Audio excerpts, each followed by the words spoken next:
Kevin McCullough. Back from Times Square, Kevin McCullough, glad to have you with us. And the amazing redhead right here, this is Hilton Beckham. Hilton, have you ever had your hair weighed? You have more red hair than any human being I've ever seen on planet Earth. And since I have a lot of Irish relatives, that's amazing. So good on you for it. I don't think I've ever been asked if I had my hair weighed, but funny thing is I had very short hair until I was about 15. It was like up to here. And I said I would never grow it out. And here we are. Have you had it cut since? I mean, not trimmed, but like seriously cut? No, I don't. God, I don't know. There's no I need don't to. remember the last time. The I Bible went and got my says hair that cut. long hair on a woman is a glorious thing. And I agree with it 100%. I own it. All right. She's owning that. We are owning this country when it comes to who's going to decide the next election. And Hilton, one of the things that people are being asked about, and I don't know if AFPI, no, you do have people working on this because you've got Hogan and some other guys.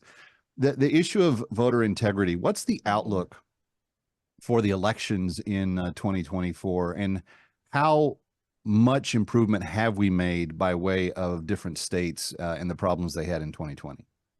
I think the lawyers are making this a top issue, whether it's, in the Trump campaign world or here at AFPI.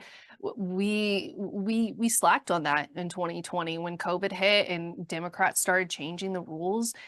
We kind of just let it fly by, and it was astonishing that happened. But this time, we've learned our lesson. We are more, vigilant about it now. Hogan Gidley is doing a great job of, keeping the drumbeat rolling on that one. So I'm not too worried. But again, with the Democrats, you never know what stops they're going to pull. So we have to still be very much on top of it. But I think the majority of Americans are aware of what's going on, and they're really going to come out to support Trump. I had Eric Trump on the show about a week before the 2020 election, and I could tell by his answer to my question that I took him off guard, and that worried me. I said, are you ready for the shenanigans that are going to happen? Because I just had this feeling that COVID was going to mess things up and that people had taken advantage of the moment to, really ruin things. And it turned out to be absolutely true. His response at the time was, yeah, I think we're ready. I thought, no, we're not ready.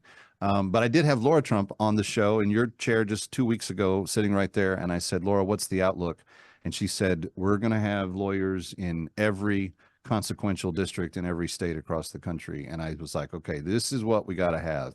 You got to call them on it the moment that it happens. Let me speak to that issue for a second. There's been a lot of discussion about President Trump and the female vote, particularly suburban moms. And there is kind of a natural opening for him on this front when it comes to DEI, CRT, gender theory, all the stuff that they're trying to shove into the public schools. But I did hear from Moms for Liberty and some other groups just a couple of weeks ago that said they wanted to hear 45 talk about it more specifically on the trail, like specifically mention it in every speech. And then sure enough, on that Monday night speech before New Hampshire, he did an entire section of it. And I ripped that video off and I sent it to people. But how is the from your perspective, and you check a lot of boxes, you're female, you're under 40, you've got, access to people that are working in the think tank world that are over your age that are female. What is the sense of how Trump is doing with women this time around? I think he's doing a lot better. And first of all, it just kills me to even think that suburban moms wouldn't be on board with Trump, especially given, what's happening in the education system, what you mentioned before, CRT and DEI and whatnot. I just the fact that they would, I guess they thought mean tweets were enough to vote for someone else that, could care less about their kids and want to. Well, I don't remember how close it was, but he did lose that vote in 20, and I thought that he shouldn't have. I thought the economy had done so well. Again, COVID, it threw a big curveball in the middle of everything. But I do think these moms are more lasered on some stuff than others, and I'm not sure that they're thinking about Iran. I think they are thinking about gender theory and that stuff. Yeah, I mean, when you're talking about moms, I think the far left has gotten this wrong, where they think that maybe suburban moms are more on board with the kind of woke ideology of, let your children be taught gender fluidity and we're going to talk to them about their pronouns, and we're going to show like pornography in books. That just blows my mind that that was even allowed. But I think this really woke up the mama bears. Hilton Beckham was a communications officer in the Trump administration. She is now the communications director for AFPI, the America First Policy Institute, and she will be with us as part of our coverage of Decision 24 as we go along here on That Kevin Show. Hilton, great to see you. Thank you for being with us tonight. Thanks so much, Kevin.